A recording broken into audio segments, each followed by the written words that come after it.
So the objective of this video is to show you a little bit of how I like to draw, and to also break the stigma of all drilling is about repeating the same patterns, the same sequences over and over again. There isn't a set definition for drilling, in my opinion. I could say that I could drill a set of movements that is aimed to refine a particular sequence and just focus on the movement quality, making it better, whatever better may mean. It could be in execution, the speed of being able to repeat the move. But here, my objective is actually to explore different positions and to add on to positions that I'm already familiar with. Most of these positions are not entirely new. I'm simply trying to add variations and to try new things and sample in such a way that I can question myself. Okay, if I wrap a lapel around Patrick's foot in this particular position, how does this inhibit his movement? Does it at all stop his ability from defending the position? Is it actually helpful? Is it useful? So this sort of drilling practice is actually helping you build your own self-inquiry process. I think often we are very dependent on having external sources to validate whether information can be reputable or not.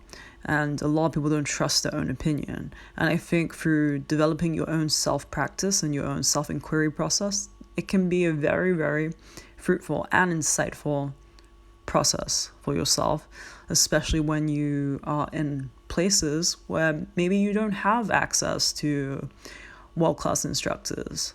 I think the beauty of being able to share our process and having all these high-level videos now available online, we can actually compare and share and improve our own process of self-learning.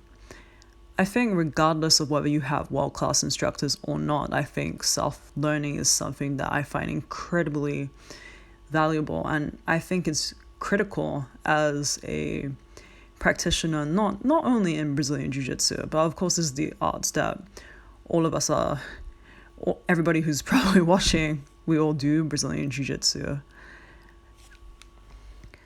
But to not go on to too many more tangents, as you're watching this video, you can kind of see how I tried to also think about transitional positions, how I can transition from one sequence that I'm already familiar with to another. And again, the idea of finding new pathways or exploring more like micro concepts within a sequence. So it doesn't always have to be about one big macro thing. Like here you can see in this particular berimbolo movement that I try to rewind and fast forward the movement, but in very, very small steps. I also try and go back into particular crab ride sequences, but again, not necessarily trying to follow a strict pattern of I must execute this move to finish, more like trying to understand, if I pivot from my left shoulder to my right shoulder, how does this influence the movement? Notice how Patrick's knee is actually a little bit far from his shoulder line here. So I'm really trying to understand, what are the benefits of me moving in this particular way? Whilst I understand there are particular concepts, for example, in the berimbolo movement that I have to try and obey in order to achieve the optimal positioning or to be able to execute the move successfully when I'm in an environment that has a lot of resistance. In this instance, I don't actually have a lot of resistance from Patrick, as he's allowing me the space to explore when there is absolutely no resisted force. This is helpful just to understand from like a very base level, what are the movement options available? Sometimes if we have resistance too fast, it really limits our understanding of what are the possibilities for movement. So here again, you can see I'm experimenting a little bit with the elbow positioning underneath Patrick's foot. Again, I'm just trying to switch body positions, different grip sequences, and see how I'm able to control his leg. Again, what are the pros and cons? Remembering that, again, Patrick here isn't completely unresisted in this exchange.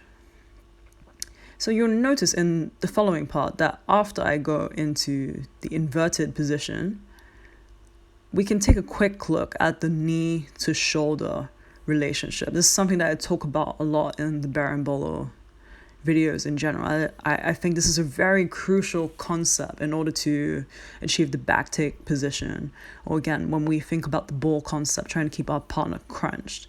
So ideally, I really want to drive Patrick's knee to his shoulder line, because this will really enable me to keep him crunched. As you can see, his body is actually quite extended in this position. Even here, as I'm wedging my hip underneath of Patrick's body, my body is a little bit in this what we call a flat back position that isn't so optimal.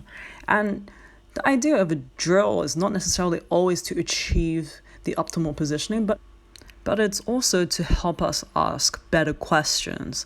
Does this move make sense at this given point of time? Does this lead me to achieve a better knee to shoulder relationship? So on and so forth.